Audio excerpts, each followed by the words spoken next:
Hey everybody, welcome back to Video Game Esoterica, another episode of our Unported playlist where we take a look at some of my favorite unported arcade games of all time. And I know what you're thinking, The House of the Dead has been ported. And that is true, but none of the ports are anywhere near arcade accurate, and for my money, the Model 2 original is the only way to play this game. Plus it's my channel and I do get to cheat sometimes, so I'm calling The House of the Dead unported as far as its perfect version is concerned. Before we get too far involved, if you could do me a huge favor, go down below, hit like and subscribe, ring that notification bell, definitely helps me out. And if you feel so inclined, I've got a Patreon link down below as well if you want to support the channel. But I absolutely love The House of the Dead. This is my favorite game in the entire series, and it's the first game, and I think it's still the best of all of them. And I have a really special history with this game. I grew up in Vermont, and about an hour and a half away in Glens Falls, New York, there was Great Escape, kind of the Great Adventure theme parks. And I hated and still hate roller coasters. I don't trust them, I don't like them, so as a kid when we would go, I would do water rides, but they had a giant arcade there. And when I went in, The House of the Dead had just been released. I didn't even know it existed, but I saw a cabinet and it was a zombie light gun shooter, and I decided, well, I want to clearly play this game. And I beat it from start to finish using a lot of my get to play games to win stuffed animal money as a kid, trying to beat The House of the Dead. I fell in love with the game and I wanted it at home, and I finally bought a Sega Saturn with the game. And while it is a faithful recreation as far as the gameplay is concerned, if you've ever seen the Saturn version, it is a very, very poor comparison graphically and audio-wise to the Model 2 original. From there, you get Windows ports that change the graphics completely and don't play really the same way. This game has never been perfectly ported from the Model 2. And since this is the first way I played it, and I consider it the best way to play it, that's why you're watching it on the Unported playlist series. And if you do want to collect this game, it is the easiest House of the Dead to play at home as far as arcade boards are concerned, because it just uses a standard light gun that you would use on a CRT. From House of the Dead 2 up, they're going to use IR sensors, and those are going to be very difficult to calibrate and to even find. A lot of boards sell without them, and trying to find the parts separately can sometimes be more expensive than the board itself for House of the Dead 2. So if you love collecting light gun shooters, like me, this is a great game to get. But as far as the gameplay is concerned, Sega absolutely nailed this, the first game in the series. It's got everything you would want from a light gun shooter. It's challenging. Graphically, when this game came out, it looked amazing. Model 2 was blowing away anything that could be done at home on consoles. The music is amazing. All the zombie gore effects are amazing. There's nothing that this game does that is wrong, other than the fact that it has to end and I wish it was longer. But it is an absolutely outstanding launching point to the House of the Dead series. Now, I just said it doesn't do anything wrong, and your mileage may vary on what you think. I love the terrible voice acting. To me, it's just part and parcel of playing Japanese video games in the 90s and 2000s. So for me, it's kind of funny and endearing, the same way that the original Resident Evil English voices sound absolutely horrible. You may hate them and you may say the game does something bad, but that is really nitpicking. If the only thing I can come up with about this game that would be a negative is the voice acting, then you know the game is amazing. And this is where the entire tarot card naming scheme for all of the bosses comes from. This is the first boss in the House of the Dead game you'll ever play, and that's where they all get their names from, which is associated tarot card deck cards. And I don't really know anything about tarot cards. The most I know about it, honestly, is that House of the Dead bosses are named after some of them. But I love what Model 2 can do with polygons. You're blowing chunks off of him, getting down to his spine and skeleton underneath the meat of whatever he is. And it just is a really nice look, and that's something I'd never really seen a 3D arcade game do before, which is to kind of deform the enemies you're shooting at and just take chunks off of them. And the violence is great. When I first played this game at Great Escape, all the blood was green, but you can easily switch the blood to red in the test menu, and then for the Saturn home console port, you can change the blood to red as well.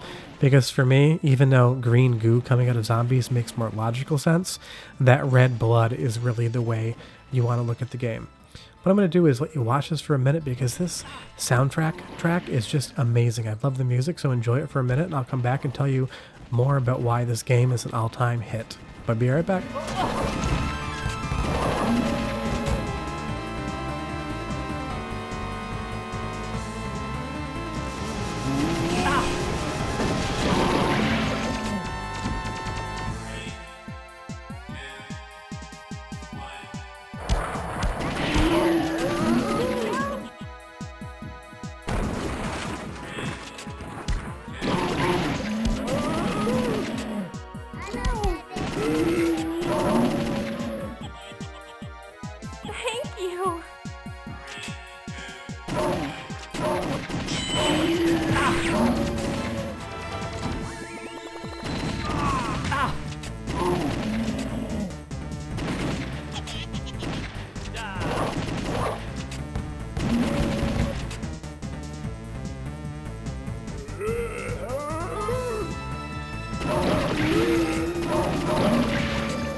The music in this game to me is just perfect. I love every single track. They're hits from start to finish. With a lot of video game soundtracks getting the vinyl treatment, Shenmue just came out. I wish Sega would license the House of the Dead soundtrack for a vinyl print. So Sega, if you're listening, I know you're not, please do that so I can put it on when I'm, I don't know, cleaning my house. And I love that there are these hidden characters behind these bookshelves here. If you shoot her loose and you rescue her, you get a life up.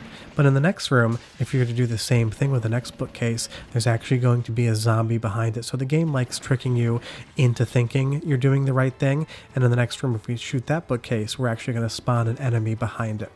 And I love even when we go outside here, seeing those zombies on the hillside. You can't shoot them. They're not going to come towards you. It's just a little bit more visual flair to make this world feel like it's its own cohesive thing. And you'll see there I shot that platform up. This game has a lot of branching paths. I mean, granted, it is an arcade game, so it doesn't have infinite replayability, but there are different paths you can take and different ways to unlock them. Some of them are easier said than done than others. Some are really visually apparent, and others are very confusing, and you have to kind of be lucky or know what you're looking for. But you are going to be able to play this game multiple times, get better at it, try to do one credit continue or high score attack. You're going to have a lot of fun with it. But like I said, I absolutely love arcade light gun games. It's my favorite genre, so I am particularly inclined to love something like this.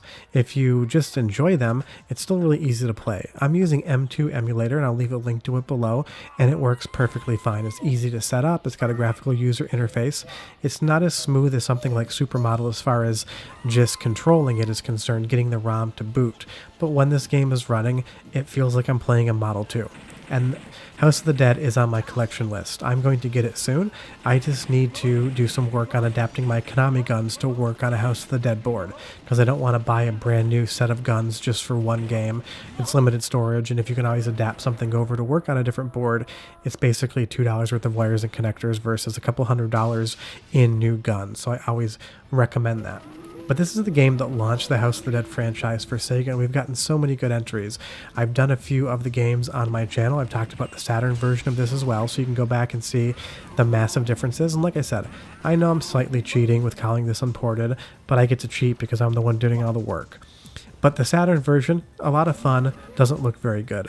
The PC version is very unstable on Windows 10, and they've changed a lot of the colors and graphics around so it's not faithful to the arcade original. Now, supposedly this game is getting a full remake, and that will be amazing to see. And hopefully one day Scarlet Dawn comes home as well, because it is disappointing that there's one House of the Dead game in the mainline series that we can't play at home. I played it once, it was incredible, then the pandemic started, and I haven't been back to arcades since, so I'm really hoping that at some point in time Sega decides to bring Scarlet Dawn home to consoles, or at least PC, so we're able to more easily play that.